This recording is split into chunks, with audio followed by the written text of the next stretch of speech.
Então, eu estou fazendo essa live com muito cuidado para tentar ensinar de forma superficial vocês a interpretarem os exames e como raciocinar de acordo com a necessidade de cada exame.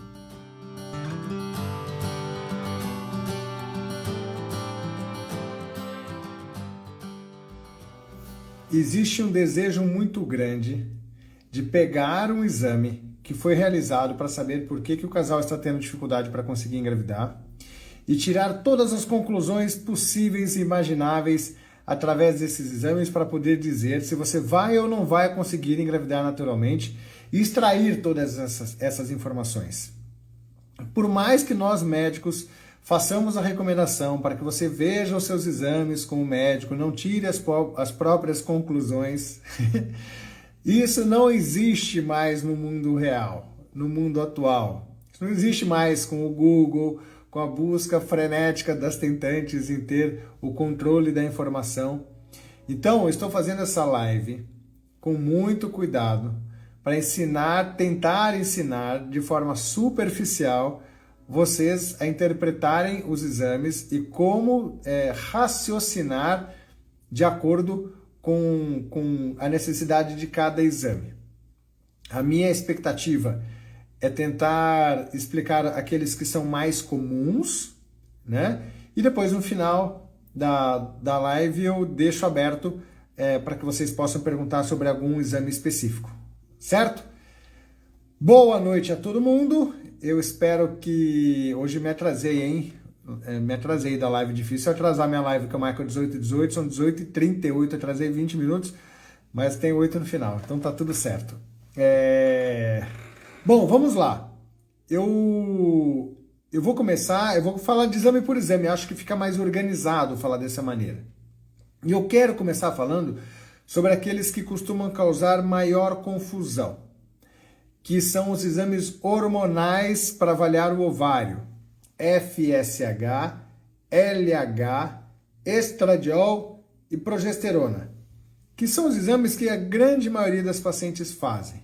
E aí ficam naquela conversa, meu FSH é alto, meu FSH é baixo, e fica aquele tumulto das informações, minha progesterona é baixa, meu estradiol estava alto.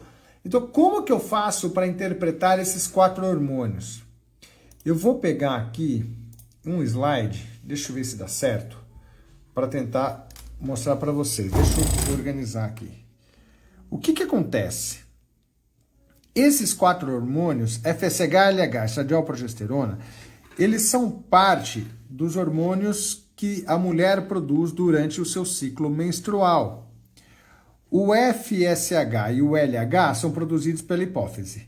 O estradiol e a progesterona são produzidos pelo folículo ovariano, são produzidos pelo ovário. E se vocês olharem, existe uma curva totalmente diferente desses hormônios de acordo com a fase do ciclo. Então, esses 4 hormônios, FSH, LH, estradiol, progesterona, para cada momento do ciclo que eu for fazer a avaliação, eu vou ter uma interpretação diferente. Então, como que acontece? Volta aqui para mim. Quando eu doso esses hormônios, eu tenho que tentar saber por que eu estou dosando esses hormônios. O FSH costuma ser solicitado para avaliar reserva ovariana. Quando ele está aumentado, e eu considero aumentado acima de 8, especialmente acima de 10 e muito alterado acima de 20, por exemplo,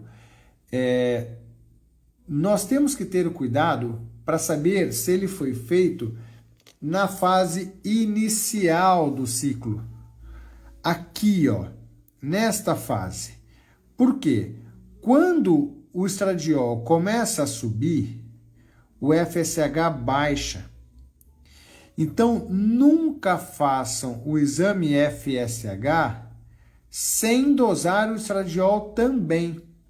Então, esses 2 exames devem ser feitos no segundo dia do ciclo, idealmente no segundo dia do ciclo, o FSH junto com o estradiol, e quando eu tenho um FSH aumentado acima de 8, acima de 10, são casos em que eu penso em baixa reserva ovariana.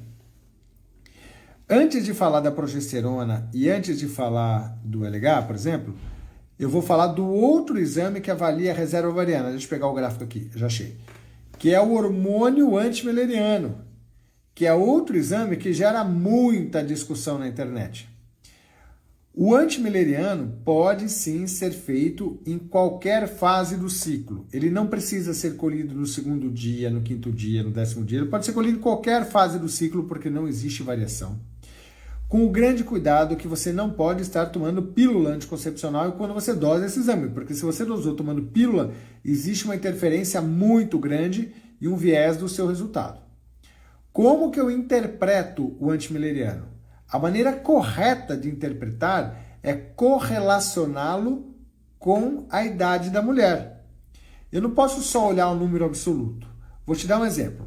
Uma mulher foi lá e colheu o antimileriano e deu resultado de 1,5. Davi, isso é bom ou isso é ruim? Como é que eu vou responder? Ele falou, depende. Quantos anos você tem? Se você tiver 45 anos, 1,5 está maravilhoso. Se você tiver 25 anos, 1,5 é baixo.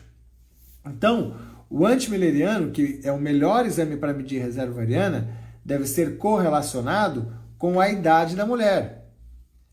Ó, esse é um outro gráfico.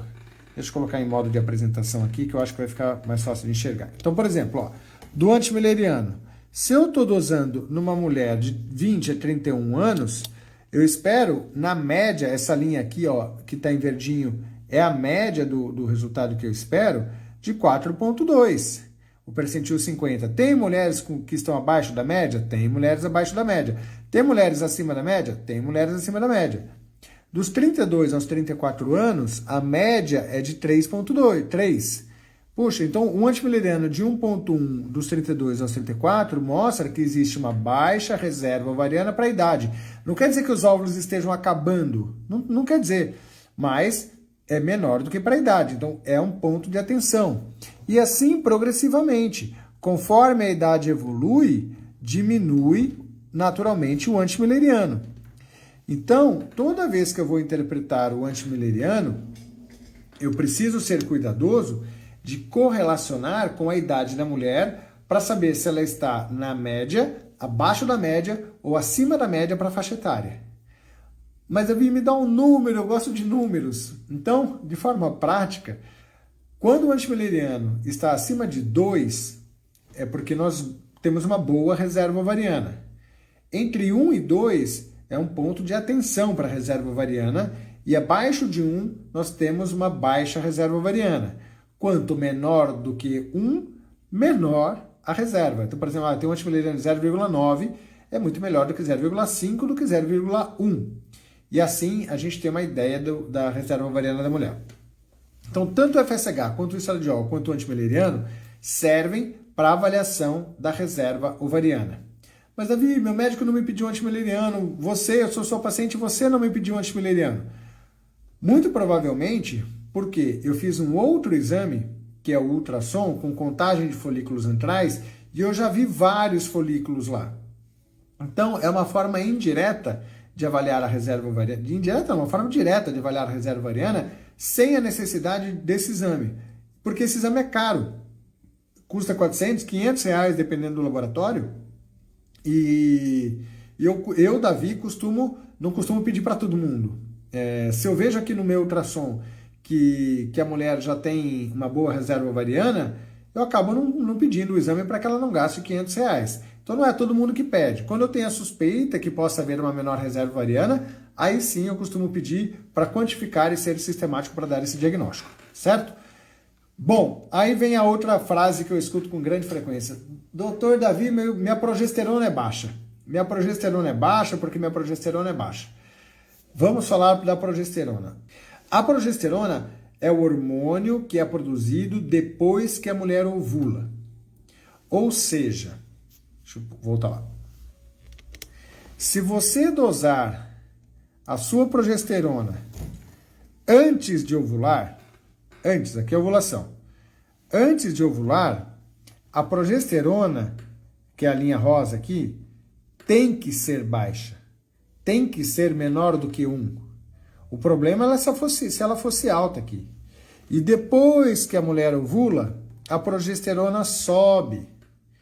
E ela também sobe devagar. Ela não sobe do dia para a noite.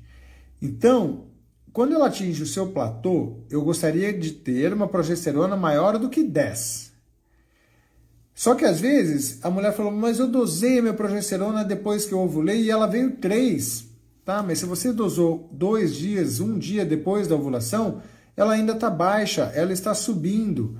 Ou, se você dosou muito perto da menstruação, ela já está caindo, e por isso que ela veio baixa. Então, como é que a gente costuma fazer para dosar a progesterona quando eu preciso dosar?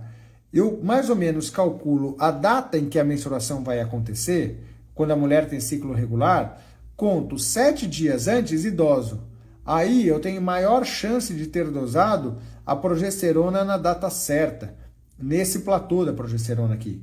Então, esse é um cuidado muito grande. É muito difícil você ter um diagnóstico de progesterona baixa, entendeu? Então, é assim que a gente raciocina com os exames hormonais. E o LH? O LH a gente dosa muito pouco. O LH, quer ver, ó, que é esse exame aqui. Sabe quando que a mulherada costuma dosar o LH? O LH é essa curvinha azul aqui. Sabe o teste urinário de ovulação, aquele do sorriso, do Clear Blue, que dá um sorrisinho perto do período ovulatório? Ele acontece aqui. Então, como que a gente dosa o LH e como ele funciona? Ele serve para a gente datar a ovulação, para o casal namorar no dia certo. Então, ela vai lá fazendo as fitinhas, dá negativo, dá negativo, dá negativo, dá negativo, pimba, deu positivo. Ele vai dar positivo por mais ou menos 1 ou 2 dias, ele vai dar positivo. E depois ele já começa a cair. E quando ele vem positivo, 36 a 40 horas depois, ocorre a ovulação.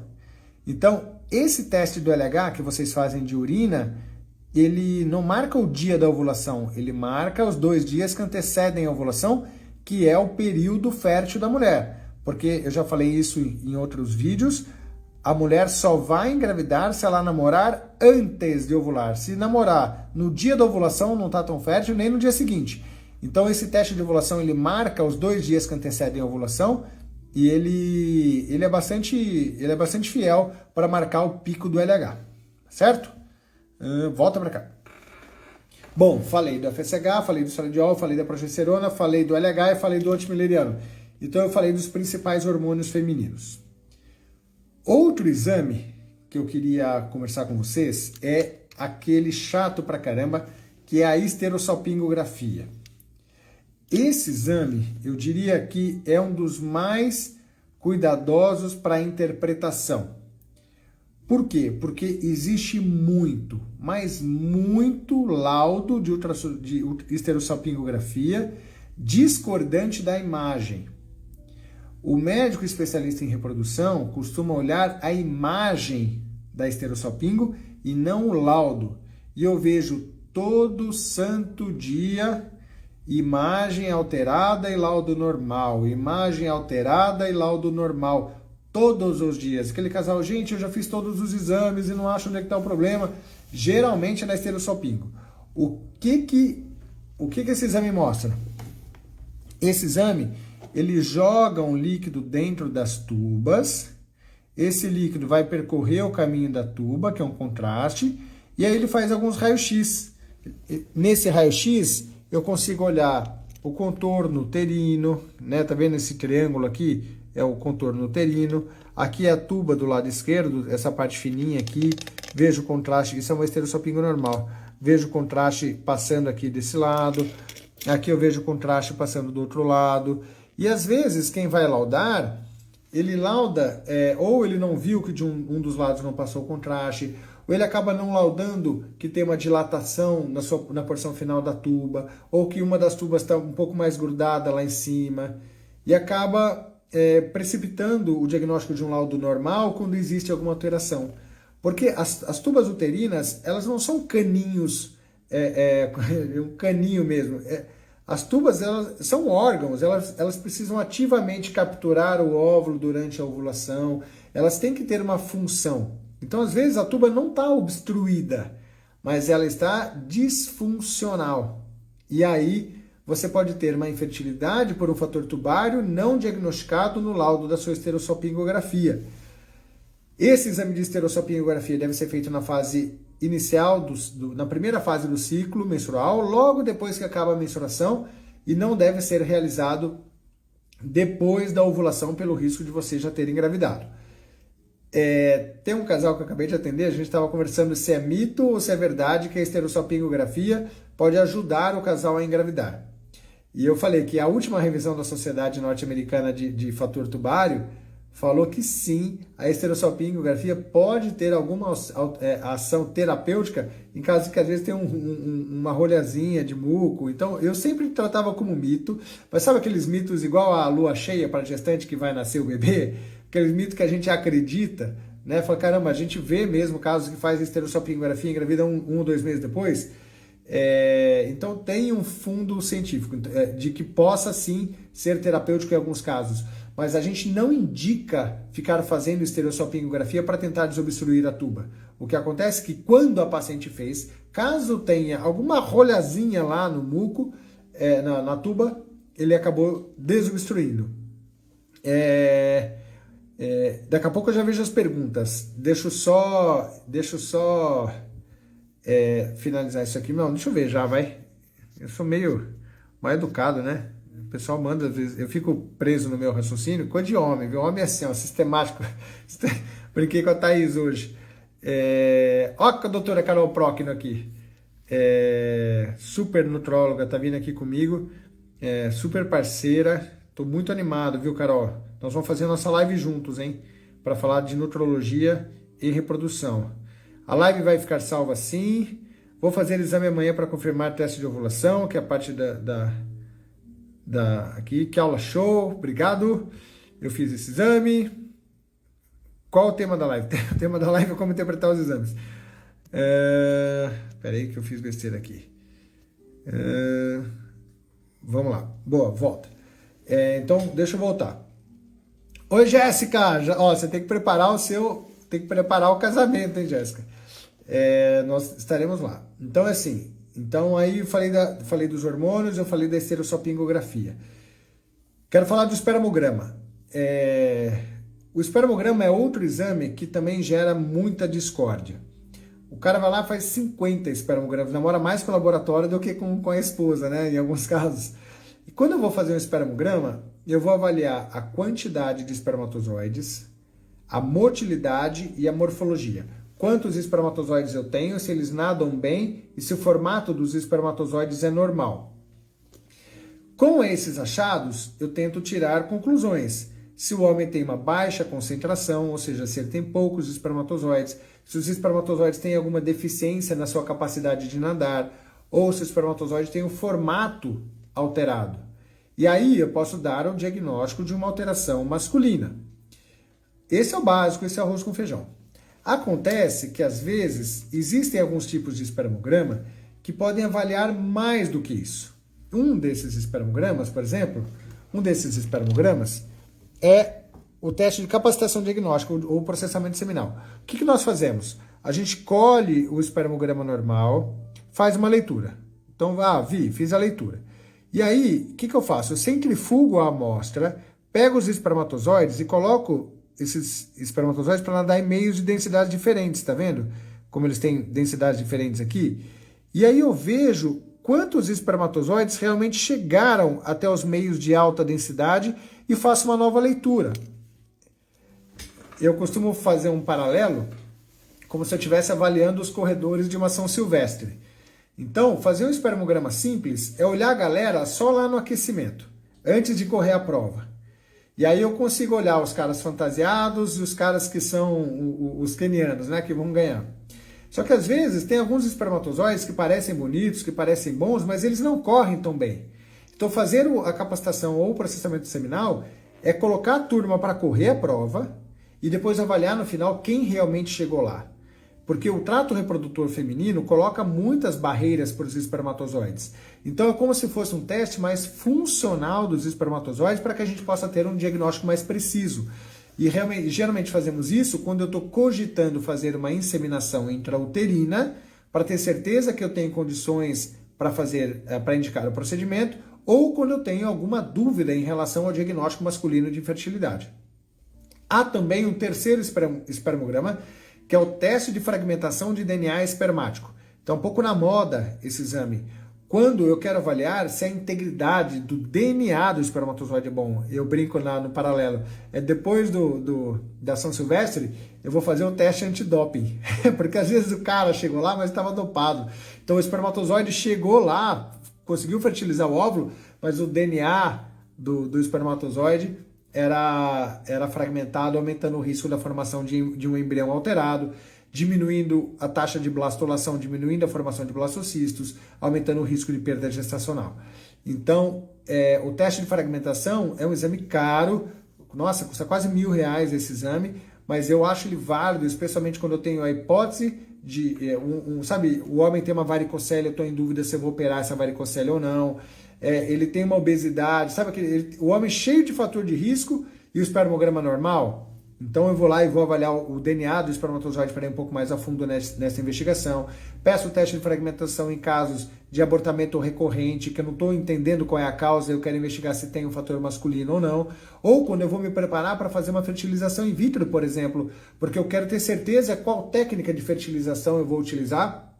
Como nós lá no FIV-Med temos a birrefringência para utilizar para fazer a FIV, selecionando o espermatozoide livre de fragmentação, dependendo do caso, ou na grande maioria deles, eu acabo pedindo o teste de fragmentação antes do tratamento. Já mandaram aqui, já perguntaram da esteroscopia do cariótipo. Peraí que eu já vou falar. Roberta, peraí. Então deixa eu só pensar aqui. Então eu falei dos hormônios femininos, eu falei da esterossalpingografia, falei do espermograma.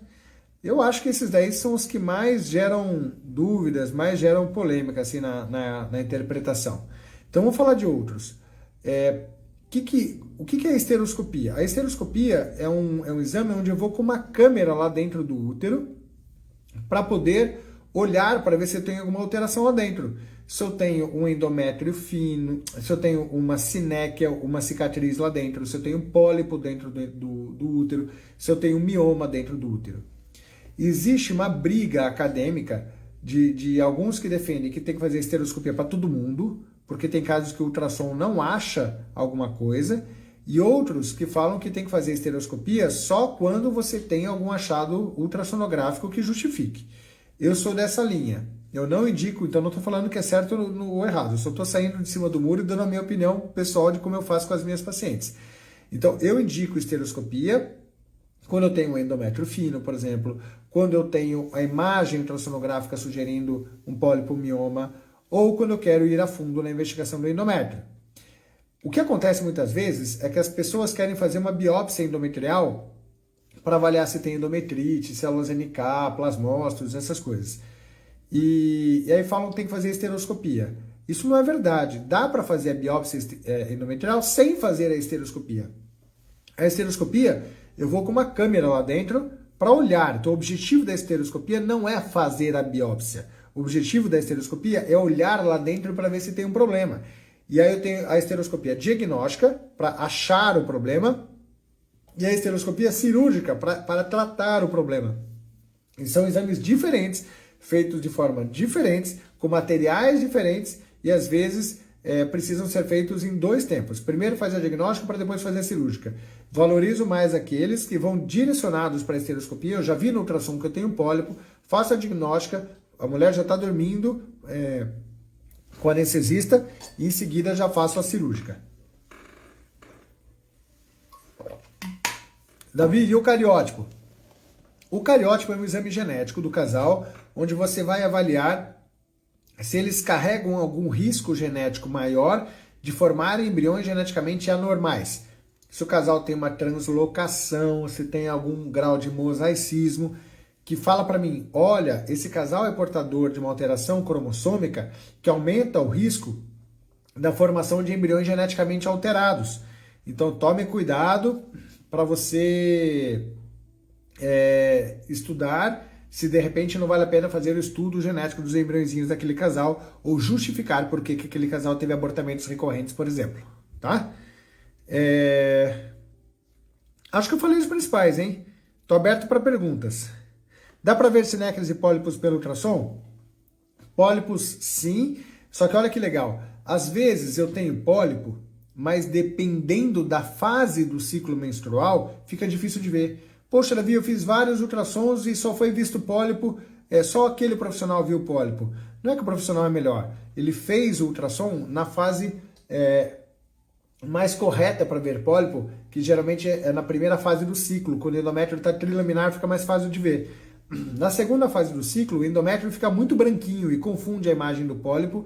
Então, como é um exame dinâmico, onde você pode ver diversas fases do ciclo, é por isso que não viu, mas dá para ver. Sinéquia, quando ela é muito exuberante, dá para ver sim, mas quando não, fica mais difícil. Tem um exame chamado esterosonografia. Você joga um líquido dentro do útero e faz o ultrassom, e aí fica mais fácil de enxergar pólipos e sinéquias e miomas.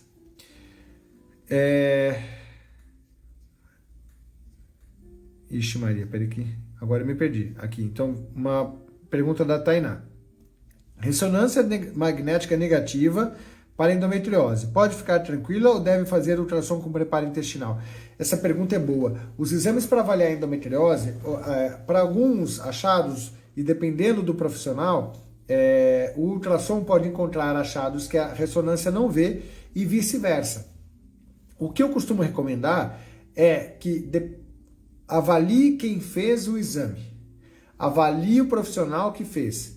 Se é um ultrassonografista experiente ou se é tanto para fazer na ressonância quanto para fazer no ultrassom. Eu valorizo mais a pessoa que está fazendo ou o exame propriamente dito. Tá? Então, acho que vale essa dica. Eco que conta óvulos. É ultrassom para contagem de folículos antrais, que deve ser feito na fase inicial do período menstrual, entre o terceiro e sexto dia do ciclo, para que você faça a contagem dos folículos antrais.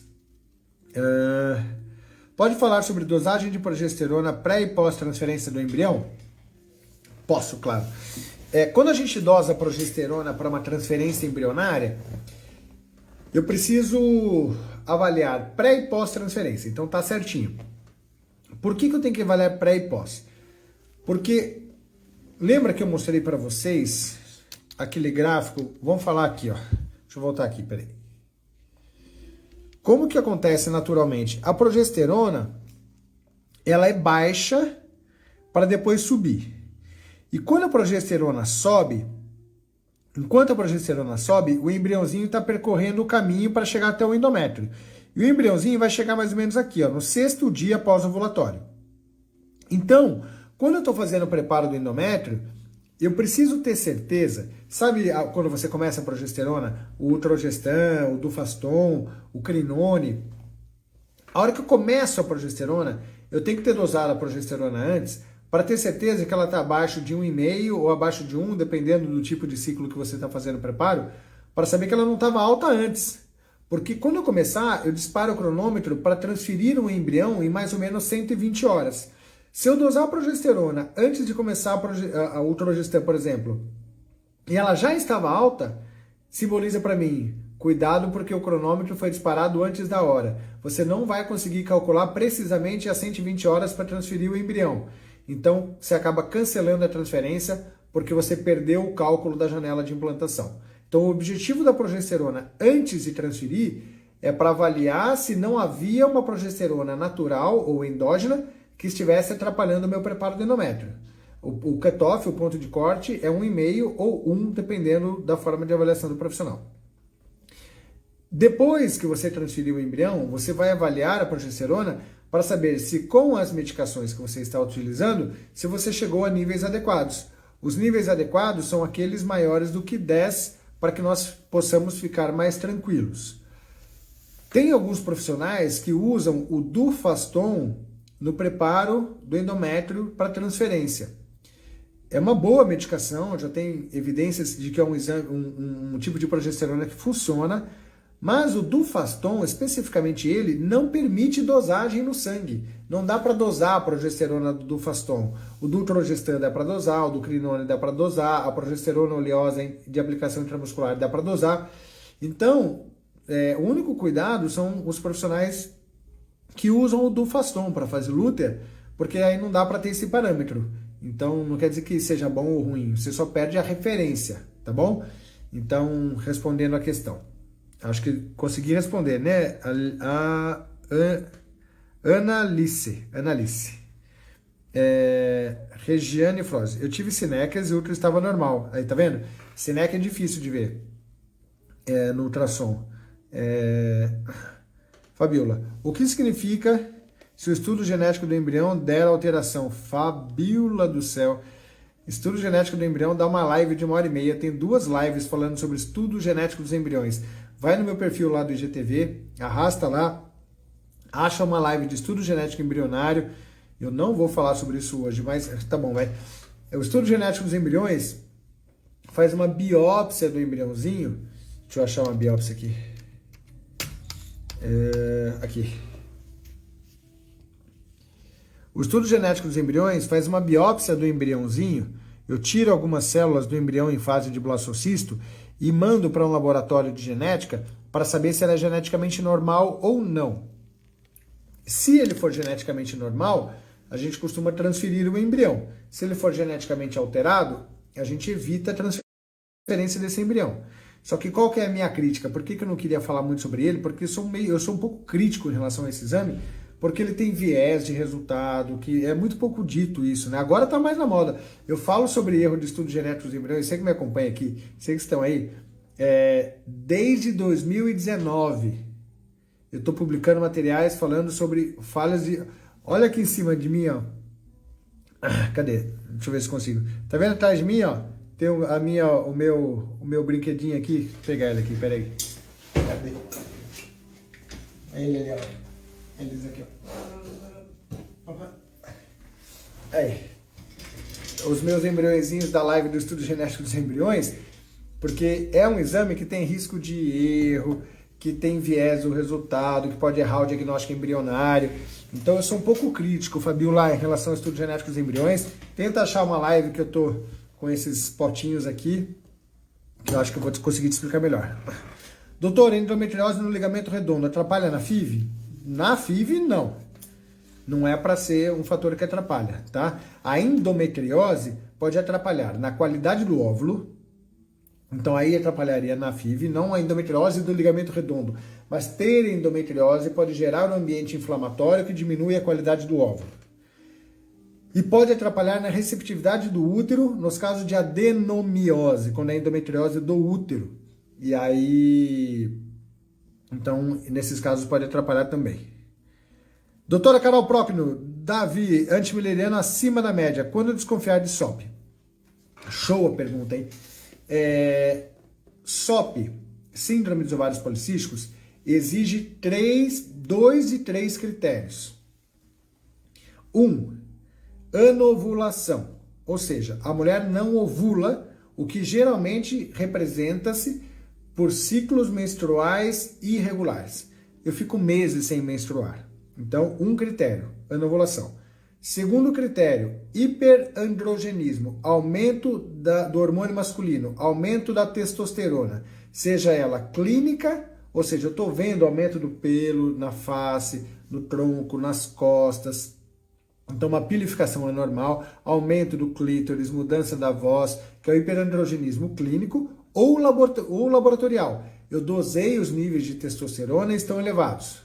Então, anovulação, vista por exames ou por ciclos irregulares, hiperandrogenismo clínico e achado ultrassonográfico com padrão micropolicístico, o que é o que representa o antimileriano acima da média.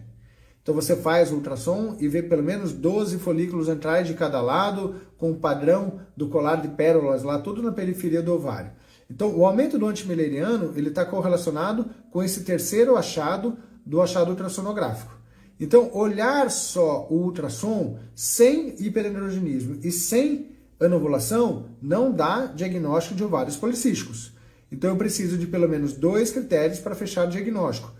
E aí você tem o padrão 1A, 1B, 2A, 2B de acordar. Eu tenho anovulação, eu tenho hiperandrogenismo e eu tenho o achado do ultrassom. Não, eu tenho só anovulação, não tenho hiperandrogenismo, mas tenho achado do ultrassom, é outro tipo. Eu tenho hiperandrogenismo, achado do ultrassom, mas não tenho anovulação, é outro tipo. E para cada tipo você faz um tipo de tratamento, certo? Qual a média normal de folículos de uma mulher tem no início do ciclo? Depende da idade. A média normal é igual a antimileriano, depende da idade. Gostaríamos que a mulher tivesse pelo menos 15 folículos antrais em média, 7 de cada lado, 7, 8 de cada lado, para considerar uma boa reserva ovariana. Abaixo de 10 folículos no total considera-se uma menor reserva ovariana, abaixo de 5 folículos antrais no total considera-se uma baixa reserva ovariana. Que legais as perguntas, hein? Doutor, endometriose no ligamento redondo, esse aqui já foi. Os exames... Ixi Maria.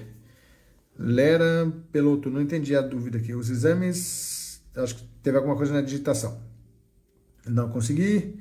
Teve alguém que mandou aqui para participar da live comigo. Quem mandou? Acho que apertou errado. Aqui a dona Conceição. A dona Conceição mandou aqui um livro. Doutor, meu médico vai transferir acompanhando somente o ultrassom e com a medicação. Última transferência, acabou meus embriões. Ah, Luciana, eu acho que você está falando da dosagem da progesterona. Ah, hoje em dia eu acho que vale a pena dosar a progesterona, conversa com ele. Às vezes, não sei se ele está usando do Faston, às vezes é por isso que ele não dosa. Tem que se sentir segura, hein? Tem que se sentir segura para transferir. Quero realizar uma nova tentativa de transferência de embrião. Primeira falhou. Quais exames se atentar? Melhorar os índices para melhorar. Tenho 28 anos e tomo para desenoveladas. 28 anos com uma transferência negativa, vai para cima do endométrio. Então, primeiro avalia como é que era o preparo do endométrio, se ele era bonito, se ele era acima de 7, se ele era trilaminar no ultrassom. Faz uma biópsia endometrial, faz o preparo, só que a biópsia do endométrio tem que ser visto na fase certa do ciclo, exato no momento que iria transferir. Aí avalia CD56, que é as células NK, a presença de plasmócito que possa justificar uma endometrite, há quem estude janela de implantação para ver se o tempo certo da progesterona está adequado. Dependendo de como for, vale a pena fazer uma esteroscopia, dependendo daquilo que encontrar no ultrassom. Então, em falha de transferência, avalia se os níveis de progesterona da transferência estavam adequados e vai para cima do estudo endometrial para ver se estava tudo bem. Mas eu fui para cima e não achei nada. Considera mudar o tipo de ciclo de preparo endometrial. Eu fiz uma transferência com um ciclo artificial, eu considero fazer uma transferência em ciclo natural. De repente, pode ser uma estratégia diferente para tentar buscar o melhor resultado. Legal. Os exames O exame ERA tem que fazer antes de cada transferência? O ERA é um exame que avalia a janela de implantação através de uma análise genética do endométrio. Há quem defenda muito o ERA, há quem critique o ERA. Eu já fui mais apaixonado por ele, hoje eu faço para poucos casos. Porque eu avalio janela de implantação com análise imunohistoquímica com uma patologista minha de confiança de São Paulo, que é a doutora Filomena. Mas, uma vez feito o ERA, teoricamente, ele define a janela de implantação e você não precisa mais ficar fazendo biópsia para cada transferência, tá bom? Então, sendo acadêmico e respondendo a sua pergunta. Antimileriano baixo, mulher pode ter SOP? Não, não vai ter SOP. Com antimileriano baixo, não vai ter, porque lembra dos 3 critérios de SOP? Anovulação, hiperandrogenismo e aumento do antimileriano com achado ultrassonográfico? Dificilmente você vai ter baixa reserva ovariana e vai ter um quadro de anovulação e hiperandrogenismo. Então não. Cheguei do trabalho na metade da live. Essa é honesta. Qual a data correta para fazer o antimileriano? O antimileriano pode fazer a qualquer fase do ciclo, Regiane. Então não tem data correta. Indução com letrozol é melhor do que clomide? Elisângela, letrozol está na moda, né? Para fazer indução na ovulação. Mas cuidado, viu? O pessoal mete o pau no clomide, mas ele é uma boa medicação. Geralmente costuma ser a primeira linha para indução da ovulação em casos de ovários policísticos. Mas a vantagem do letrozol para o clomide é que ele não costuma interferir no endométrio nesses casos. Então, ele costuma ser melhor por conta disso. Mas eu não sou daqueles que fica falando mal do clomide, não, porque tem um monte de gente que engravidou usando clomide quando tinha indicação de usar clomide. Pelo amor de Deus, só tem que usar clomide quando tem indicação, que eu não consigo falar mal de quem já me ajudou muito aqui no consultório. Então, eu sou mais conservador. Quais exames você pede antes de fazer a transferência? eu costumo pedir para transferência para ver se a parte metabólica está tudo em ordem, né? Estou pensando na gravidez, né? Não só no resultado, mas a parte metabólica, glicemia, colesterol, a parte da tireoide, para ver se está tudo certo.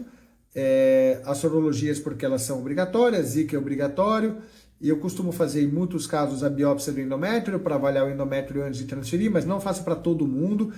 Quando que eu indico biópsia do endométrio? Indico quando eu tenho falha de transferência, eu fiz uma transferência e não engravidei, quando eu vejo um endométrio ruim antes de transferir, eu quero saber por que o endométrio está ruim, ou quando eu tenho, como diria meu professor Dr. Bragueto, eu tenho baixa reserva embrionária. Ou seja, a mulher tem um embrião para transferir. Eu não tenho chance de falhar para depois ver que tinha um problema no endométrio. Aí eu acabo indicando biópsia para fazer antes de transferir. Então esses são os exames que eu... E aí eu doso progesterona, que eu falei há pouco, né? Progesterona antes de começar o progestan e depois da transferência. Aqui foi. Opa, peraí que eu apertei errado. Acho que respondi todo mundo. Opa, veio mais uma. Doutor, eu já fiz todos os exames, deu nada. Será que eu tenho que fazer tudo de novo? Eu tenho 28 anos, mas fiz 10 anos e estou tentando faz 4 anos. Ah, como eu torci para ter uma pergunta dessa. Olha só. Você tem alguma coisa, Carla, pelo amor de Deus, Carla Regina. Se você não engravida há 4 anos, você tem algum, ou você ou seu marido, vocês têm algum problema que está dificultando vocês a conseguirem engravidar, ponto final. Nunca alguém que não engravida há 4 anos, eu posso dizer que está tudo bem. Nunca. Porque eu postei um vídeo essa semana. Assiste esse vídeo. Os exames não servem para dizer se você vai ou não vai conseguir engravidar. Eles servem para tentar descobrir por que você não engravidou até agora. Mas os meus exames estão normais, então quer dizer que o médico não achou o problema. Não quer dizer que eu não tenho problema. Então o que tem que fazer? O que eu faço? Antes de pedir novos exames para você, eu olho com carinho o que você já tem. Porque na maioria das vezes eu olho aquilo que você já tem e acho onde está o problema. E muitas vezes está lá na imagem da esterossalpingografia. Geralmente, isso, olha o que eu estou te falando, hein, Carla? Infertilidade secundária, ou seja, já engravidei uma vez e não consigo engravidar de novo, ou o problema é na tuba uterina, ou o problema está no espermograma. Então, fica a minha dica para você ir atrás desses 2 exames. Olha a imagem da sua esterossalpingografia, olha com carinho o resultado do seu espermograma e geralmente está ali. Ótima pergunta. Doutor, 40 anos, muito difícil a inseminação? Ah, Conceição, não é... A idade não é só... A idade não é a inseminação. Eu preciso olhar o tempo de infertilidade, quanto tempo o casal está tentando engravidar, qual a causa da infertilidade. 40, a chance é menor? É menor, mas é muito melhor do que com 42. Então, pelo amor de Deus, só não fica parada, tá bom? Vitamina D é importante na implantação? Se perguntar para a doutora Carol Procno, que estava aqui na live, ela vai falar muito importante. Então, eu aprendi com ela. Então, eu respondo sim. Se eu falar não, ela me dá uma bronca. Doutor, descobri nódulo, leiomioma e quero muito engravidar. O mioma depende da localização do mioma para saber se ele está sendo um problema ou não. Então, se ele é dentro do útero, ou seja, submucoso, se ele é fora do útero, subseroso, ou ele está no meio do útero intramural, o tamanho dele. Então, o mioma tem que ser muito cuidadoso para falar se ele é o problema para engravidar ou não. Em quais situações é indicado o indutor da ovulação? Só é indicado o indutor da ovulação quando a mulher tem anovulação. A mulher não ovula, ela tem ovários policísticos. Aí sim eu uso o indutor da ovulação. Se a mulher já tem ciclos reguladinhos e tem ciclos ovulatórios, usar o indutor da ovulação não só não serve para nada, como pode diminuir a sua chance de engravidar. Doutor, qual a referência para diagnosticar células NK se você usa intralípide? E de que forma? Regiane, desculpa. As células NK, primeiro, deve-se avaliar as células NK do endométrio, não as células NK do sangue, feito através de biópsia. Segundo, tem que ser feita essa biópsia na fase lútea, no tempo exato em que você iria transferir o embrião. Porque as células NK mudam da fase folicular para a fase lútea. Então você tem que dosar as células NK na fase lútea, no tempo certo em que você iria transferir o embrião. As células NK, CD56, elas têm que estar no endométrio. Elas são umas células de equilíbrio imunológico do endométrio. Então tem que ter células NK, porque elas são importantes. Só que nós sabemos que variações para cima ou para baixo podem interferir na implantação embrionária. O cutoff, ou seja, o número de corte para falar que está alta, varia acima de 5%, há quem diga acima de 8%, há quem diga acima de 10%. Então, eu vou respeitar a opinião de cada um para isso. Você usa intralípide? Eu uso. Respeito quem não usa também, porque a ciência é duvidosa em relação à efetividade e real necessidade de fazer uso do intralípide em variações de células NK. Então, é uma dúvida científica, academicamente é questionável fazer intralípide, mas se você perguntou se eu faço, eu faço. Foi. Boa noite, doutor. Estou com 42 anos, baixa reserva de óvulos e já faz 2 meses que não menstruo. Fiz teste de farmácia e deu negativo. Será que estou entrando na menopausa? Quero engravidar, mas está difícil. Puxa vida. Preocupa, né? Baixa reserva ovariana aos 42 anos, com 2 meses sem menstruar.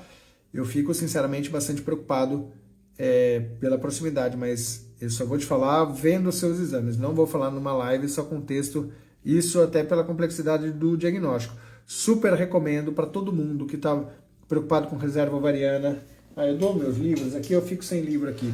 O livro Sentidos da Vida, www.sentidosdavida.com.br. Leia esse livro, acho que vai te ajudar muito.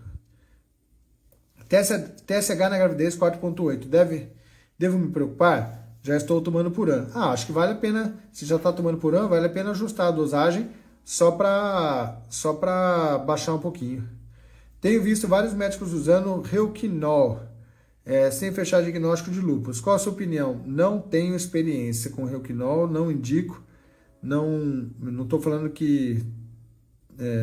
não estou falando bem ou mal, minha experiência é zero com a medicação. Estão me ligando aqui, desculpa, esqueci de desligar a chamada. Mandei meu exame para o senhor. Só queria ver sua opinião, falar da transferência no meu caso. Vamos ver, eu vou tentar ver depois. 6 falhas de implantação e sem diagnóstico. O que fazer? Puxa, sem diagnóstico, Simone, 6 falhas de implantação. Ai. Eu acho que eu já fiz uma live de falha de implantação com a doutora Carolina de Jundiaí. Tem uma live só sobre falha de implantação. Se eu for entrar nesse tema aqui agora, eu vou me estender muito e eu já estou chegando no final da live, Simone. Tenta procurar lá, uma live que eu fiz junto com a doutora Carolina sobre falha de implantação, que exames que eu devo fazer, tá bom? Como funciona a biópsia do endométrio? Estou com medo de fazer sem anestesia. Keiva, eu faço no meu consultório sem anestesia. Dói um pouquinho? Dói um pouquinho. Dói bastante? Depende da paciente que está fazendo. Por que você faz anestesia da via cruel? Puxa vida, porque para fazer uma anestesia, para fazer essa biópsia, às vezes a paciente vai gastar mais de R$1.000 e é rápido, é objetivo. Então, às vezes você faz de algum jeitinho para doer menos. Tem formas de tentar fazer com que doa menos. Mas geralmente você prepara o endométrio exatamente como se fosse transferir, chega no dia certo, vai com um pipele bem fininho e faz a biópsia. Minha filha... Ixi, perdi aqui. Super lindo o livro. Oi, Cris. Amanhã a gente se vê, hein, Cris? Aconselho todos a lerem o livro. Eu comprei. Legal. Obrigado. O livro é ótimo, é lindo. Tentei mais de 10 FIVs. Olha aqui, ó. Tentei mais de 10 FIVs sem sucesso. Parti para doação. Transferi 2 óvulos de uma doadora de 25 anos. A primeira transferência perdi com 7 semanas. A segunda não implantou. O que fazer? Meu Deus do céu. O que fazer? Eu preciso estudar seu caso. Não dá para opinar numa live. Impossível opinar numa live. 10 FIVs são aqueles casos que eu gosto de estudar, sabe? Pegar todos os exames, pegar tudo, estudar para responder. Caso muito complexo. Peço desculpas. E agora, Lera, Lerampelotto. Não entendi direito o nome. Bom, vou ver o último aqui, vai. Recebi diagnóstico de trombofilia, proteína S. Alguma recomendação para pedir para o médico antes de transferência? Tem apenas um embrião. Poxa vida. É questionável quanto a proteína S baixa é responsável por abortamentos de repetição. Questionável, não estou falando que não é. Existem publicações falando que não é bem assim, né? Então eu também não quero ser taxativo em temas polêmicos, porque eu preciso respeitar a opinião de diferentes médicos. Eu, particularmente, não uso heparina só por proteína S alterada, tá? Biópsia de embriões. Um euploide pode ser, por engano, considerado aneuploide? Infelizmente pode. Pode. O exame existe erros. Falei aqui, vai lá na live de estudos genéticos dos embriões e explico por A mais B em 1 hora por que o estudo genético dos embriões pode errar. Bom, acho que é isso. Tem muita coisa.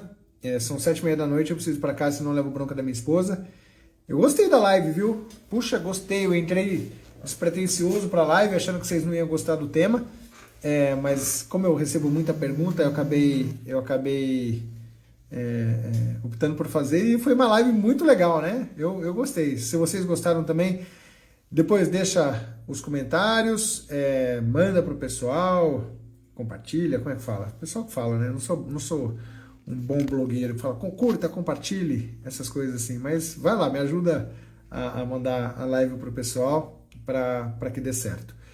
Super obrigado a todo mundo pelas palavras de carinho. Tiveram algumas palavras de carinho aqui que eu acabei não lendo, me ati mais nas perguntas. E espero ter ajudado vocês de alguma maneira. Tá bom? Ótima noite a todo mundo. O senhor acha melhor São Paulo do que Brasília? O senhor acha melhor São Paulo do que Brasília? Olha só. A questão é assim, ó. Eu juro, eu achei legal essa pergunta porque eu estava pensando nisso hoje.